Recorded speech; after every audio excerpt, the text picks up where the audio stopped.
Well, the family of a male student who was involved in a fight at Ardrey Kell High School has now filed a civil lawsuit. The lawsuit is seeking damages for libel, slander, defamation, assault and battery, and intentional and negligent infliction of emotional distress. So the lawsuit also names the girl involved in the fight, her parents, their family spokesperson, and also others. The girl's family alleges that she was targeted due to her race and her religion. The FBI says this incident does not appear to be a hate crime. Let's bring in Chief Legal Analyst Khalif Rhodes to this conversation. Khalif, so this case really became ugly. We saw pictures of the female was involved in this fight. She needed facial reconstruction. Her family came out and said a lot of things.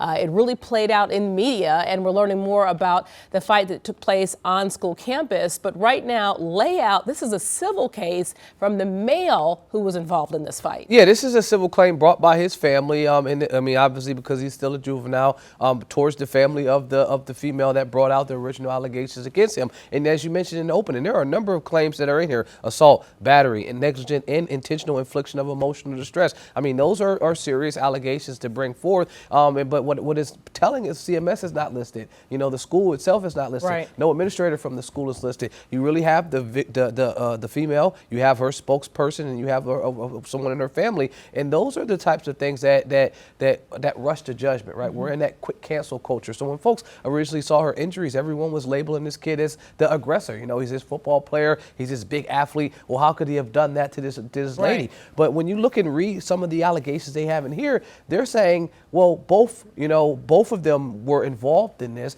And I remember originally saying, well, why did both people get suspended from school 10 days, right? Right. Now, that was my original question and concern. Well, if this girl's making these allegations, why not just suspend the boy? Why did she also get suspended? And some of the things listed in this complaint kind of go to that. First of all, they're saying in here that multiple people in the classroom saw the incident, and that the individual, the girl, approached the boy first, stood over top of him, and hit him first. After that, he called her the B word. Multiple times, he defended himself by hitting her back. She attempted to continue to hit him. He pushed her into the hallway. So if she was the initial aggressor, you have a right to defend yourself. And so the question then asks, well, how do we get to this civil complaint? How do we get to this negligent and intentional infliction of emotional distress? Well, the standard is for slander. The standard is for libel.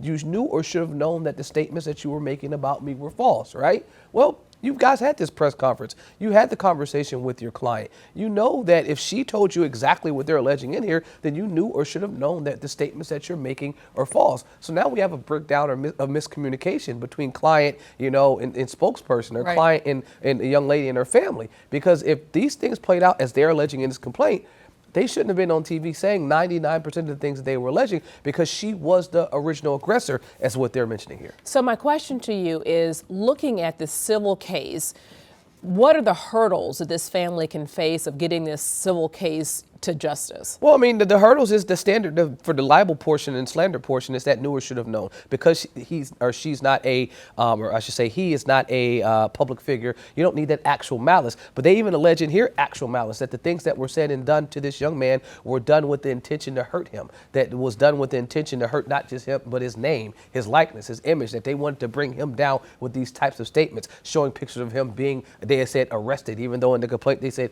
he was never arrested. Right. Those are the types of statements that they allege would show. But they also have a lot of receipts. They have a communication and text message between the young lady and one of her friends that were in the classroom, basically asking her to change her statement, to make sure that her statement was consistent with what the female statement was, because she said most of the people in the classroom went to school with the young man, and they'll support him. So I need you to support me. My lawyer's telling me if you make these statements consistent, I have a better chance. Well, that doesn't look good. If you're trying to make sure that you're saying your statement's been consistent, well, you shouldn't be making other folks speak on your behalf and trying to line up your statements. You should just say, tell them what you saw, as opposed to trying to force feed them exactly what you want them to say. So they brought a lot of social media into this, because those were, off of social media communications. But I can say that her attorney, who's a his attorney, who's a former district court judge, she's doing her research. She's coming forward with the receipts with a case like this, because you don't want to make allegations against other people. You want to ensure that you have something to support those allegations. Khalif Rhodes, we appreciate your insight. Thank you.